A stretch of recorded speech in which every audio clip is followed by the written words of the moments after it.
My brothers and sisters, may the Lord be with you. A reading from the Holy Gospel according to Matthew.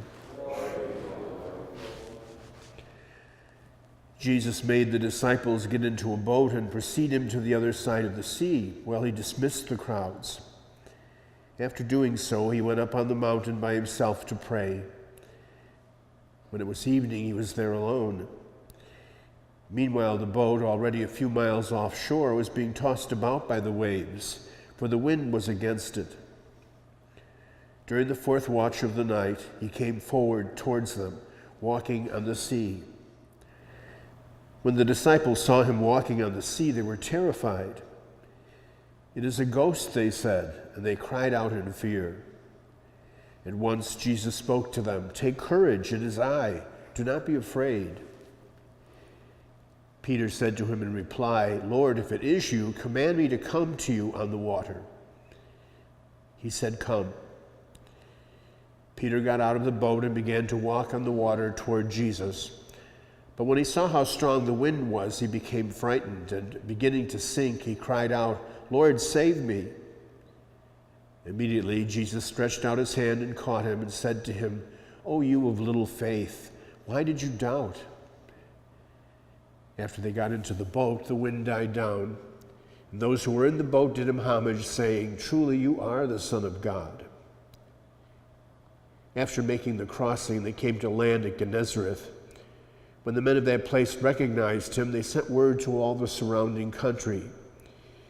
People brought to him all those who were sick and begged him that they might touch only the tassel on his cloak. And as many as touched it was healed. The Gospel of the Lord.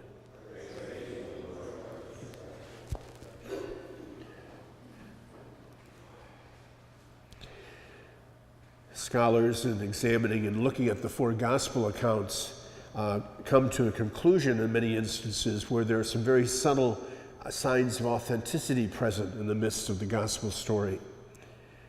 One thing for sure, the Gospels are never politically correct.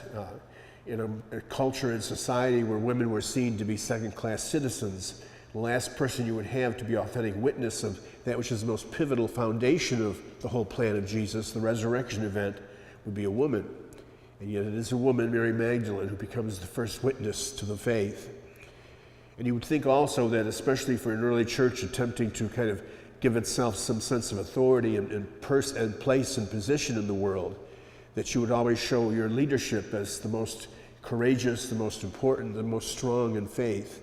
And yet as we look at the story of the apostles, we see countless examples where they fall far short in that faith, even to the point of betraying and denying. And yet through all of it, Jesus continues to see the potential as to what they can offer, not only from what they have in their strengths and in their virtues, but also through their weaknesses. We have a classic example of that today in this little segment from Matthew's account, where in the midst of the fury of the waters, Peter and all the other apostles are very uptight and afraid, and when Jesus suggests it's him coming across the waters to them, he says to Peter, "Well, come on, Peter." And of course, Peter says, "Okay," and he starts off and initially does fine, but as soon as he allows his logic and reason to kind of overpower his faith, he quickly forgets the fact of what is possible with the Lord. And so he goes right down into the water, and he has to end up depending upon Jesus to once again save him. And here he is, the first leader of the Christian community, showing that weakness. And so the scholars suggest all of these things say something to us, not just about the truthfulness of the gospel stories it's given to convey to us, but also starts to set a pattern, if you will, for God's dealings with all of us.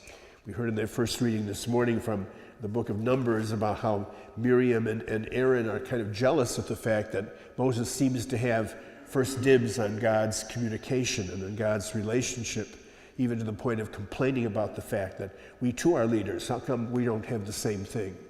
And so even in those instances, it is the weaknesses, the jealousy that ends up becoming the catalyst for a strengthening of faith.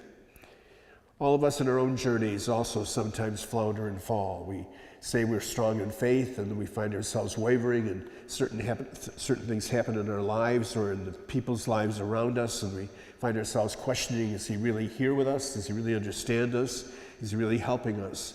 And in all those instances, of course, in patience, God continues to say, don't give up, don't walk away. Pick yourself up and start again. And so this morning, as we gather at this table, the place that gives meaning to our lives as Christians and as a community, let's be mindful of the fact that God works through not just the strengths each of us have, but also sometimes, ironically, even more so, through our weaknesses.